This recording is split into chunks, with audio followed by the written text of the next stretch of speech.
મહેસાણા જિલ્લાના મોટી ડવ ગામ પાસેથી પસાર થતી સુજલામ સુફલામ કાચી કેનાલમાં નહાવા પડેલા 4 યુવાનો પૈકી 2 યુવાનોના ડૂબી જવાથી મોત નીપજ્યા છે। મહેસાણા જિલ્લામાં હોળી ધૂળેટીનો ઉત્સવ માતમમાં ફેરવાયો। મહેસાણાના ભાંડુ નજીક મોટી દાવ ગામ પાસે આવેલી સુજલામ સુફલામ યોજનાની કેનાલમાં નહાવા પડેલા 2 યુવાનો ડૂબી જતા તેમનું મોત થયું હતું। માહિતી મુજબ ધૂળેટીની ઉજવણી બાદ 4 યુવાનો પમ્પિંગ સ્ટેશન પાસે આવેલી કેનાલમાં નહાવા માટે ઉતર્યા હતા। તે દરમિયાન 2 યુવાનો પાણીમાં ડૂબી ગયા હતા। ઘટનામાં ઠાકોર જયરાજ પોપટજી ઉંમર વર્ષ 14 વર્ષ અને ઠાકોર વિજયજી વિનુજીનું દુઃખદ મોત થયું છે। ઘટનાની જાણ થતાં મહેસાણા ફાયર વિભાગની ટીમે સ્થળ ઉપર પહોંચી બંને મૃતદેહોને બહાર કાઢ્યા હતા। ત્યારબાદ મૃતદેહોને મહેસાણા સિવિલ હોસ્પિટલ ખાતે પોસ્ટમોર્ટમ માટે ખસેડવામાં આવ્યા છે। બનાવને પગલે વિસ્તારમાં શોકનો માહોલ છવાયો છે।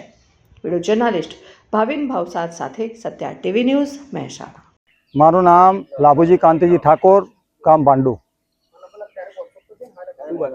આજે ધૂળેટીનો પર્વ હતો અને અમારા ગામના 4 થી 5 છોકરા બધા ધૂળેટીમાં કલર અને બધું કલરથી બધા રંગાયેલા હતા। બધા નહેરની અંદર નાહવા ગયા હતા। એમાં 2 છોકરા એવા સમાચાર મળ્યા કે 2 છોકરા ડૂબી ગયા। બીજા છોકરા આજુબાજુના હતા, બધા ભાગી ગયા। એમની શોધખોળ ચાલુ છે અને 2 જણની ડેડ બોડી મળી છે। એમને લઈને અમે સિવિલ હોસ્પિટલ મહેસાણા આવ્યા છીએ। એકનું નામ છે જય પોપટજી જય અજયજી ઠાકોર, બીજાનું નામ છે વિજયજી વિનુજી ઠાકોર।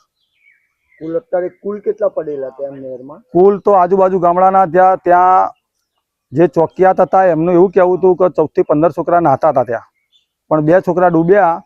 એટલે એવા સમાચાર મળ્યા કે 2 છોકરા ડૂબ્યા એટલે બીજા બધા આજુબાજુ ભાગી ગયા છે।